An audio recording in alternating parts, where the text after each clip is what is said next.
participando dessa festa nessa igreja. E eu particularmente me sinto honrado, viu, pastor, de ocupar mais uma vez esse púlpito.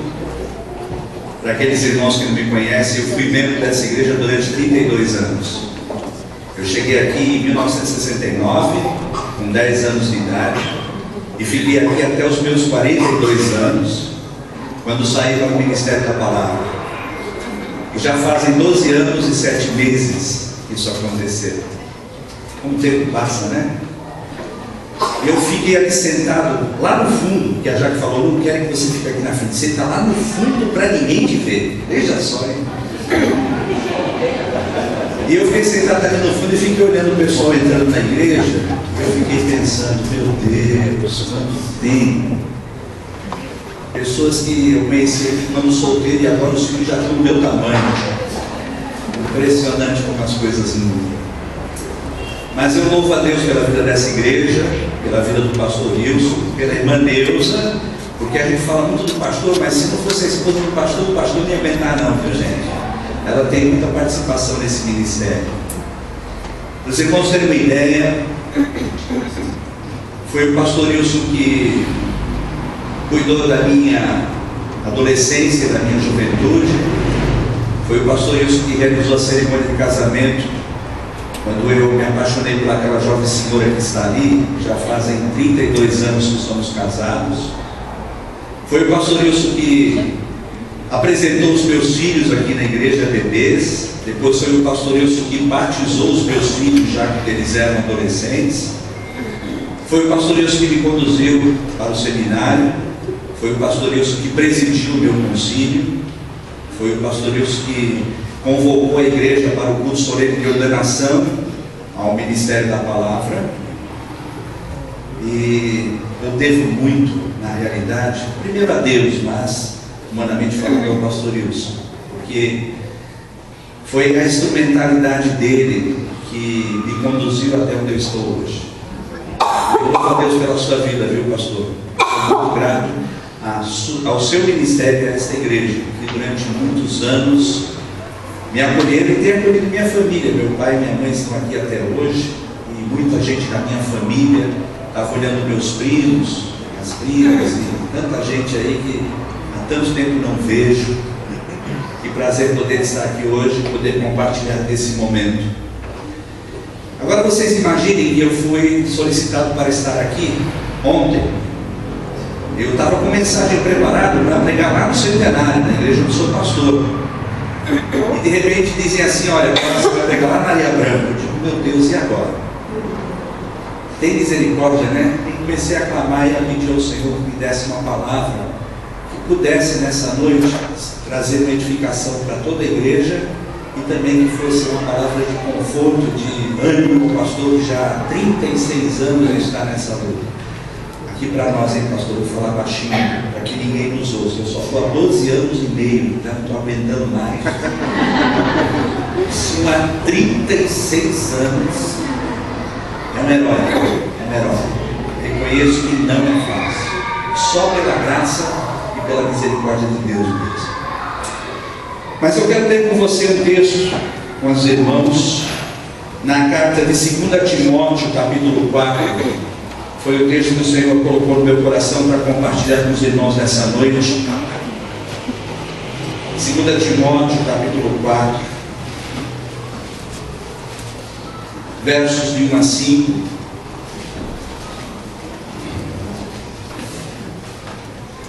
Quem achou, diga amém. Quem não achou, misericórdia.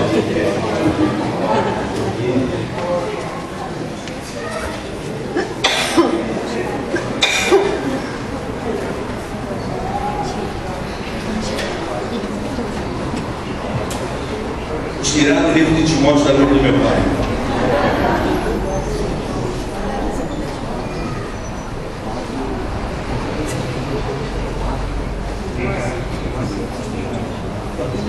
Segundo Timóteo 4, de 1 a 5, diz assim a palavra do Senhor: Conjuro-te, pois, diante de Deus e do Senhor Jesus Cristo, que há de julgar os vivos e os mortos na sua vinda e no seu reino, que pregues a palavra, instes a tempo, a fora de tempo, redarguas, repreendas, exortes, com toda a longanimidade de doutrina, porque virá tempo que não sofrerão a sã doutrina, mas, tendo comichão nos ouvidos, amontoarão para si doutores conforme as suas próprias concupiscências, e desviarão os ouvidos da verdade, voltando às fábulas. Mas tu, ser sóbrio em tudo, sofre as aflições, faz a obra de um evangelista, cumpre o teu ministério. Vamos orar? Obrigado, Senhor, pela bênção desta hora, pela oportunidade que podemos meditar na tua palavra. Fala ao nosso coração e dá-nos entendimento do texto para a nossa edificação. Tem misericórdia da minha vida, Senhor, e me usa nesta hora, nós te pedimos, em nome de Jesus. Amém. Irmãos, ser pastor dos nossos dias, pastor de fato, pastor da palavra, pastor comprometido com o Evangelho, comprometido com o Senhor, é um grande desafio. Aliás, eu diria que nunca foi tão difícil ser pastor, particularmente no Brasil, como nos nossos dias. Por que eu falo que é difícil? Porque, infelizmente, por causa da divulgação da mídia e de tantos escândalos frequentemente acontecendo com tantos pastores em todas as partes do Brasil, a função ministerial, o sacerdócio caiu em descrédito. E hoje ser chamado de pastor em algumas situações é extremamente constrangedor. Eu já tenho vivido algumas experiências na questão de me apresentar ou dizer que sou pastor e tenho passado vergonhas assim terríveis. Vou compartilhar algumas com os irmãos. Algum tempo atrás, tem uma agência da Caixa Econômica bem aqui depois da divisa, e é a agência próxima de casa, eu tenho conta aí. E eu saí de casa e vi, o banco ainda não tinha aberto, e eu fiquei na fila, esperando o banco abrir para entrar, junto com outras pessoas que já haviam chegado. E justo na minha frente tinha um cidadão com um jornal aberto, e tinha uma foto estampada de um pastor que tinha sido pego no aeroporto com dinheiro não declarado. E ele virou para mim e falou assim: você já viu isso aqui? E aquilo estava sendo noticiado na televisão direto naquela ocasião. E eu falei: sim, já vi. E ele falou: rapaz, na minha opinião, não existe piores ladrões do que pastores e políticos.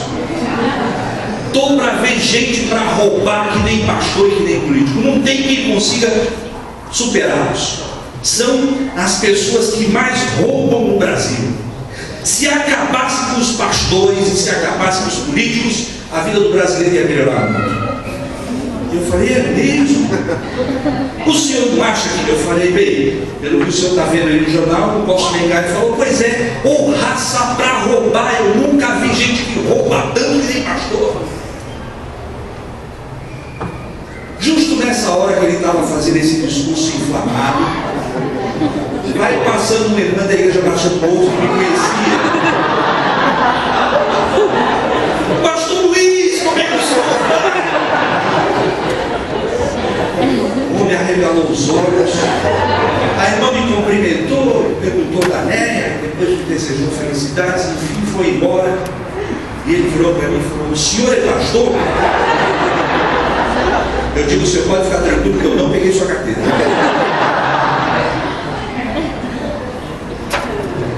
O senhor me desculpa. Eu falei: não precisa desculpar. Eu só queria que o senhor entendesse uma coisa.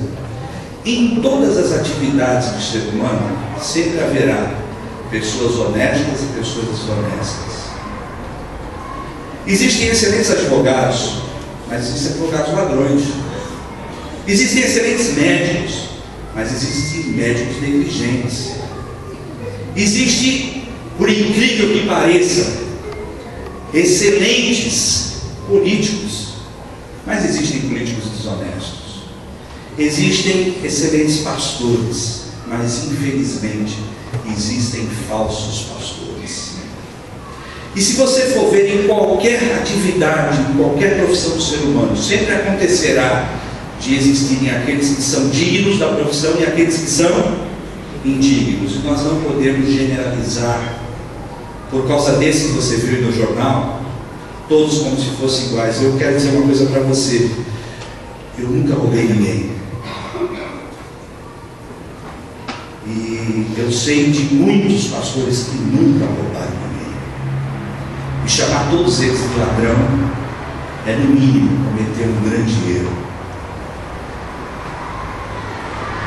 Outra ocasião, na igreja onde eu estou pastoreando, a igreja resolveu, tinha um carro muito velho, que estava dando muito problema, a igreja resolveu comprar um carro para o pastor. E falaram para mim: pastor, o senhor vai na concessionária, escolhe o modelo que o senhor quer, que a igreja vai comprar o carro para o senhor. Eu falei: tá bom. E tinha naquela semana, naquele final de semana, no sábado, um feirão do automóvel lá no Mendes Convention.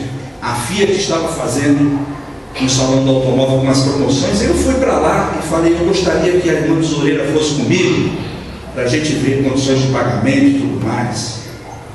E lá, olhando, escolhi um veículo que estava dentro das condições da igreja e tal. Sentei com o vendedor e ele falou: o veículo vai sair no nome de quem? Eu falei: no nome da igreja. Ele falou: no nome da igreja não pode. Por quê? Eu falei: porque é uma instituição sem fins lucrativos e a concessionária não vende veículo para instituição sem fins lucrativos, a não ser que o senhor pague à vista. Falei: não, não é o caso, a gente vai dar uma entrada, mas vai financiar uma parte. Ele falou: então não pode ser em nome da igreja. Aí a tesoureira falou: não tem problema, pastor, é do senhor mesmo, que faz no seu nome. Falei: então eu vou fazer no meu nome. Aí ele perguntou o meu nome, nome do documento e tal, começou a preencher. Atividade profissional. Eu digo: não é profissão, mas eu sou pastor. E pastor? Eu falei: é. A concessionária não vende para pastor. Eu falei: não vende para pastor? Ele falou: detalhe, não é esta concessionária. Todas as concessionárias que o senhor for em qualquer uma da Baixada do estado de São Paulo, não vende veículo para pastor se for financiado. A gente vende para pastor assim: o pastor paga primeiro, dá o cheque à vista, a gente espera o cheque compensar. Depois que o cheque for compensado, a gente entrega o veículo. E eu falei: mas por que isso? Ele falou: se o senhor quiser, eu vou lá dentro pegar a pilha de cheque sem fundo que os pastores passaram aqui só para nós.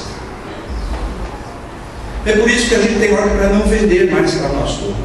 A gente não vende de jeito nenhum para pastores que for financiado, porque os pastores são péssimos pagadores. Só contei duas situações para vocês. Eu poderia passar aqui horas contando situações de vergonha, de humilhação, situações de constrangimento, porque nós levamos o título de pastor. Deveria ser assim? Não. A Bíblia fala que nós devemos ser o exemplo dos fiéis, que o pastor deve ser irrepreensível. Mas quantos pastores nós conhecemos assim? Infelizmente, particularmente da década de 80 para cá, quando nós tivemos um grande movimento no Brasil chamado Movimento dos Neopentecostais, aonde os cultos entraram na mídia através de algumas denominações, os pastores começaram a cair em descrédito, porque começou a se usar o evangelho, começou a se usar a fé das pessoas para ganhar dinheiro. E hoje em dia, você convida uma pessoa para vir na igreja, ela fala assim: para quê? Para me levar dinheiro para o pastor? O senhor se estaria rico, né, pastor? Se todo mundo viesse aqui e trouxesse dinheiro do senhor, não é? Nós não somos ricos, sabe por quê? Nós não usamos a fé para ganhar dinheiro. Mas tem gente no Brasil multimilionário, ganhando dinheiro da onde? Da fé e dos fiéis. Infelizmente, nós estamos vivendo nos nossos dias a mesma situação que os sacerdotes viveram na época do ministério de Jesus. Sabe como é que os sacerdotes eram vistos pela multidão, pelo povão naquela época? Como os caras que ganhavam dinheiro. Ser sacerdote naquela época era ser da elite. Por quê? Os sacerdotes tinham um verdadeiro comércio. Onde funcionava o comércio dos sacerdotes? Onde era? Era no templo. E lá eles ficavam riquíssimos. Isso não é novo, já vem da época de Jesus e infelizmente continua acontecendo nos nossos dias. Então, falar de ministério pastoral hoje é falar de comprometimento com algo que a grande maioria infelizmente não tem. Aliás, nós somos constantemente humilhados, envergonhados e somos muitas vezes ridicularizados, porque representamos uma categoria que está em descrédito. E aí, pastor, vamos abandonar por causa disso? Não. E aí eu fiz questão de compartilhar com você esse texto da palavra, porque o apóstolo Paulo, falando ao jovem Timóteo, entre muitas orientações que ele dá, ele diz que nós, pastores, devemos pregar a palavra a tempo, a fora de tempo, e devemos redagar, repreender, exortar com toda a longanimidade e doutrina. Por que Paulo fala isso? Porque ele diz que haveria tempo em que não sofreriam a sã doutrina. Que eu creio que é este tempo que nós estamos vivendo. Uma igreja que prega a sã doutrina hoje dificilmente conseguirá arrebanhar grandes multidões. Por quê? Porque as pessoas estão querendo ouvir comichão nos ouvidos. O que significa isso? O que significa, em vez de aceitar o verdadeiro evangelho, ouvir coisas que não edificam? Se você entrar na internet hoje, o Google é especialista em apresentar pregadores para todos os tipos e todos os gostos. Você vai ver que a grande maioria deles tem uma mensagem, sabe o quê? De autoajuda, que é o que o povo quer ouvir. Eu quero uma mensagem que me faça bem, que me faça sair de lá revigorado. Eu quero uma mensagem que me traga. O indivíduo não vem para ouvir uma mensagem onde Deus vai condenar o pecado dele, onde Deus vai levá-lo ao arrependimento, onde Deus vai trabalhar as questões íntimas dele que precisam ser restauradas. Ele não quer sofrer sentado no banco e se sentir humilhado e nem chorar dos seus pecados. Isso ele não quer. A pregação que traz quebrantamento e arrependimento não é essa que o povo quer ouvir. E quem prega isso hoje, adivinha? Está caindo um descrédito, porque o bom hoje é a mensagem que enche os ouvidos e faz a gente sair cada vez mais motivado. É a mensagem que não me condena, que não me acusa, é a mensagem que só me joga para cima. É isso que o povo quer ouvir hoje. O legal é quando o pastor começa a profetizar e começa a determinar bênção para a minha vida. Eu quero mais é ser abençoado. Eu gosto de ir na igreja, sabe por quê? Porque o pastor vai fazer oração forte. Como se existisse oração fraca, né? Nunca vi ninguém fazer. Vamos fazer oração fraquinha, já ouviram? Mas tem gente que fala da oração forte. E de repente, Deus vai tirar todos os meus problemas. Eu não vou ter mais situação financeira difícil, está repreendido. Eu não vou ter mais problemas familiares, está amarrado. Eu não vou ter mais inimigos nem oposição. Por quê? Eu sou o filho do rei. Eu sou cabeça e não cauda. Não é essa a pregação? Só que você vem para a Bíblia e Jesus diz assim: no mundo tereis. Esse Jesus aí não, pastor, dá uma mudada. Não dá para o senhor dar uma. O evangelho é diferente, irmãos. Nós não pregamos o evangelho das vantagens, das facilidades. Nós não pregamos o evangelho só de você usufruir do bom e do melhor. Tem também? Tem também. Mas a pregação essencial do evangelho não é essa. A palavra de Deus diz que a gente vai gozar de todas as delícias, sabe aonde? Está só lá no céu. Quem já chegou lá? Levanta a mão aí. Ninguém, eu também não cheguei ainda. Estou na jornada me encaminhando para lá. Então, quando Paulo fala para Timóteo que essas pessoas vão desviar os ouvidos da verdade e vão se voltar para as fábulas, eu diria que nós, nos nossos dias, estamos vivendo tais momentos, aonde o verdadeiro evangelho está sendo deixado de lado e as pessoas estão se apegando a um evangelho de vantagens e de facilidades. E aí eu sou convidado para vir numa festa onde o pastor está celebrando 36 anos de ministério. Fazendo o quê? Pregando por evangelho. 68 anos de idade.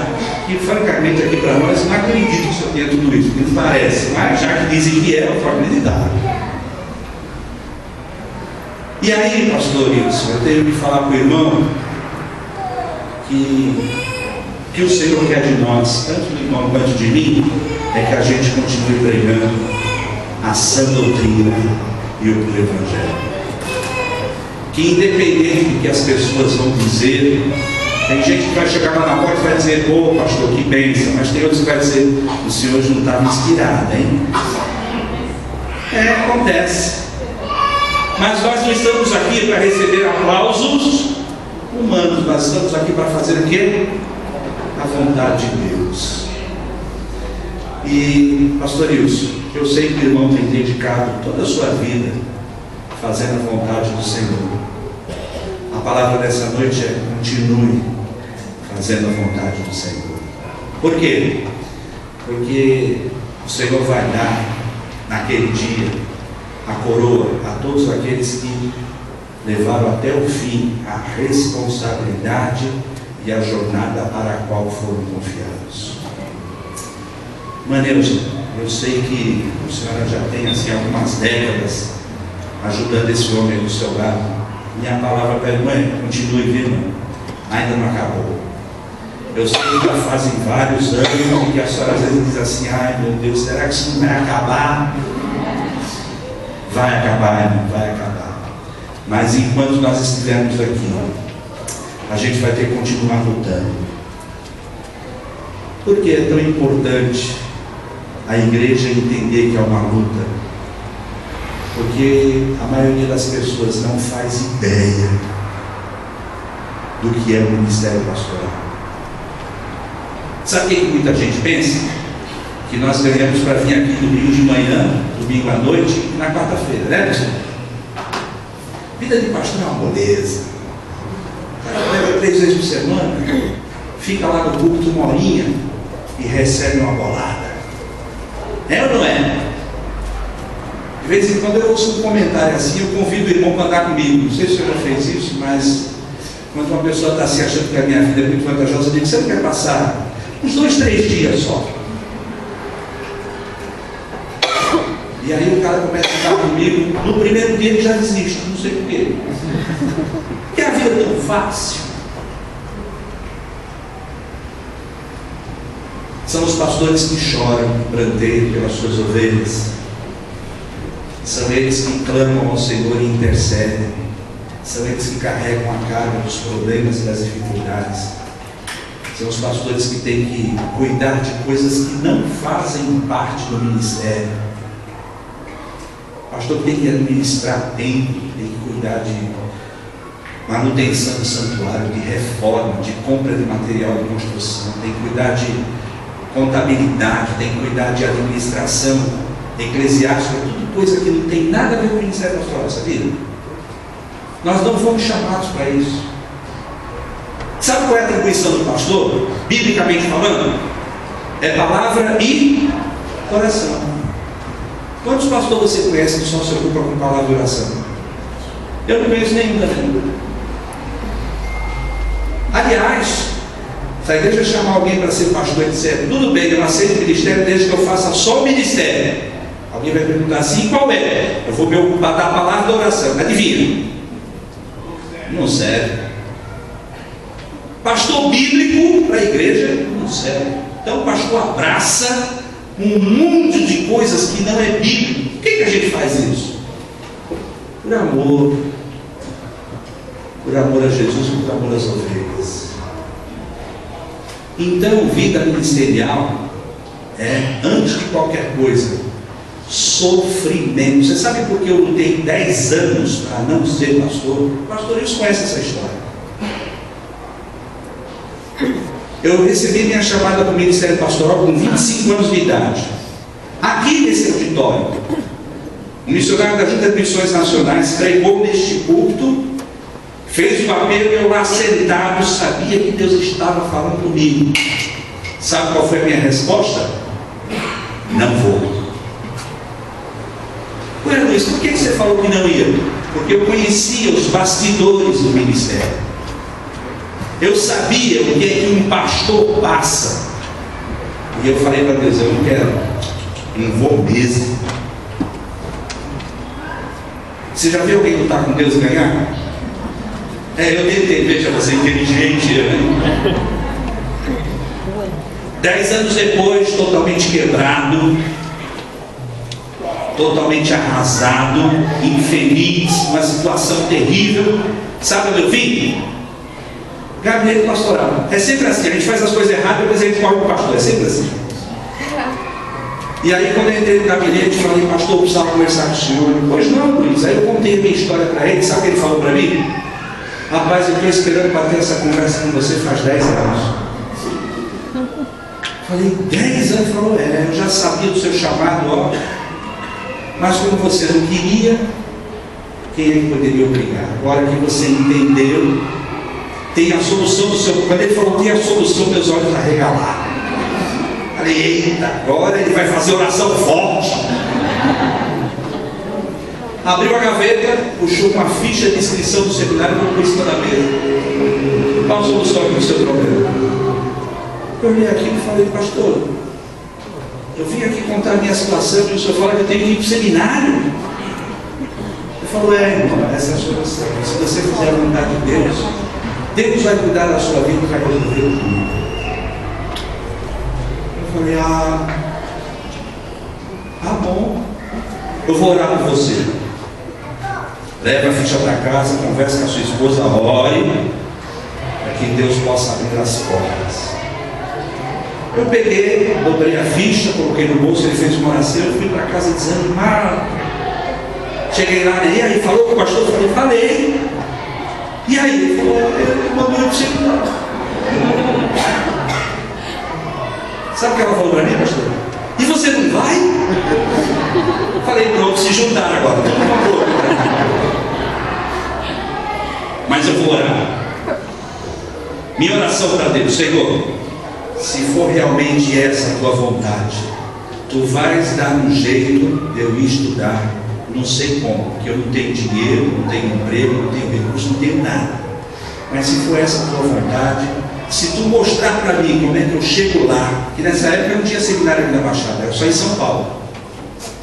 Você imagina que tinha que subir e descer todo dia. Se tu me deres os meios, eu vou lá. Porém, como quem diz assim, não vai acontecer nunca. Passou uma semana, chegou a irmã lá em casa. Ô Luiz, o que você está fazendo? Eu não estou fazendo nada. Põe uma roupa aí que a gente vai sair. Onde é que a gente vai? Não interessa, põe uma roupa aí, veste uma roupa aí que a gente vai sair. Eu falei, como assim? Faz de conta que você vai para a igreja. Põe uma roupa como se você fosse para a igreja, que a gente vai sair.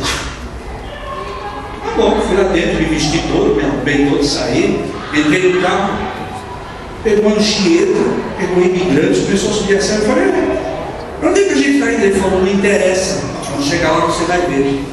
Parou aonde? Na porta da Faculdade Teológica de São Paulo. Falei, rapaz, o que a gente veio fazer aqui? Ele falou, mas eu gostaria de conhecer. Vamos entrar para a gente conhecer a faculdade. De repente a gente até assiste uma aula aí como convidado. O que é que você acha? Vamos, né? Já estamos aqui mesmo. Conhecemos a faculdade todinha, conheci a biblioteca, conheci o diretor da faculdade, conheci a secretaria, a estrutura toda. Pedimos para assistir uma aula, fomos autorizados. Entramos, pastor Silas Molochenko estava dando aula de psicologia. Fiquei encantado.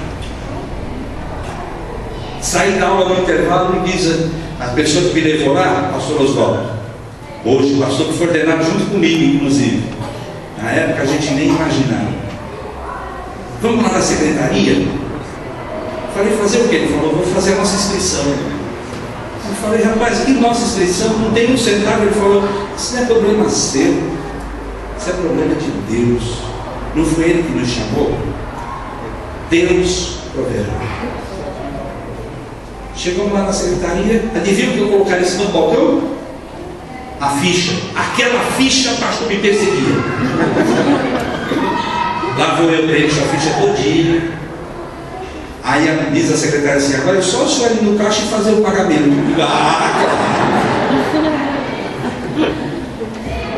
O senhor precisa pagar apenas a primeira mensalidade e a matrícula. Hoje seria mais ou menos mensalidade de matrícula uns R$1.500. E eu, centavos não, nem centavos do bolso eu tinha. Aí o Oswaldo pega a minha ficha dele e vai lá. Entrega as duas, preenche um cheque, assina, moça está retido, recibo, aí estamos matriculados. A aula começa segunda-feira. Eu digo, meu Deus, e agora?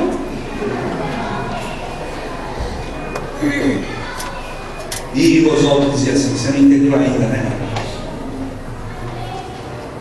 E eu levei um tempo para entender que era Deus que estava no comando. Isso aconteceu em 1998. Terminei o curso em 2001. Fui ordenado em março de 2002. Já se passaram 12 anos e 7 anos. É fácil? Não, é difícil. Você sofre? Sofre. Mas sabe, irmão, se eu não estivesse no centro da vontade de Deus, eu não seria uma pessoa realizada. Com todo o sofrimento, com todas as lutas, com todas as lágrimas, com todas as decepções e desilusões, servir a Deus ainda é o melhor. E eu gostaria que você nessa noite se perguntasse, porque não somos só nós que fomos chamados. Quem foi chamado aqui, levanta a mão. Ó, todos nós fomos. A pergunta que você precisa fazer é: o que é que eu estou fazendo com o dom que Deus me deu? Quanto estou dedicando da minha vida para o ministério que o Senhor me confiou? Qual tem sido a minha participação para que esta palavra, pregues a palavra, instes a tempo e fora de tempo, redarguas, repreendas, exortes, com toda a longanimidade de doutrina? Quando é que eu tenho feito isto? Quando é que a palavra do Senhor tem se verbalizado nas minhas ações, nas minhas atitudes, no meu comportamento? Quando sou uma testemunha viva de Cristo? Quando é que alguém olha para mim e diz: tem alguma coisa diferente naquele rapaz ou naquela moça? Porque a conduta, o comportamento, o caráter é diferente. Sabe, irmãos, quando a gente fala da pregação, a pregação só tem sentido quando existe um exemplo de vida. Sabe por que essa igreja está reunida hoje aqui agradecendo a Deus por 36 anos do ministério do pastor Wilson? Por causa do exemplo de vida. Pela conduta, pela ética, pelo comportamento, pelo exemplo de vida cristã. Ele não prega um Jesus para os outros, mas ele prega um Jesus que para ele faz diferença primeiro. A experiência diz: faça o que eu faço. É disso que eu estou falando. Quando nós formos sal da terra e luz do mundo, o que significa isso? Quando a gente der tempero a esse mundo, e quando a gente iluminar as trevas desse mundo, nós vamos estar fazendo o que o apóstolo Paulo está dizendo no capítulo 4 da segunda carta de Timóteo. Pregar o Evangelho antes de qualquer coisa, viver. E viver o Evangelho nesses dias é ser totalmente íntegro, ético e moral numa sociedade que é imoral, que não tem nenhuma responsabilidade com o que é certo nem com o que é verdadeiro. Ser cristão nos nossos dias não é ser apenas crente na frente do pastor da igreja. É principalmente lá na semana, como o pastor não está vendo. Pregar o Evangelho a tempo e a fora de tempo é aproveitar todas as oportunidades. E elas são muitas. O só faz isso porque a gente está comprometido com o verdadeiro Evangelho. Que Deus nos abençoe e que essa palavra possa frutificar na nossa vida. E que mais 36 anos, tá bom, pastor? Tá bom. Não que eu lhe deseje mal, é bênção. Vamos ficar de pé, irmãos, vamos orar e vamos agradecer a Deus por esse momento. Senhor nosso Deus e Pai, nós te louvamos e te agradecemos pela bênção dessa noite,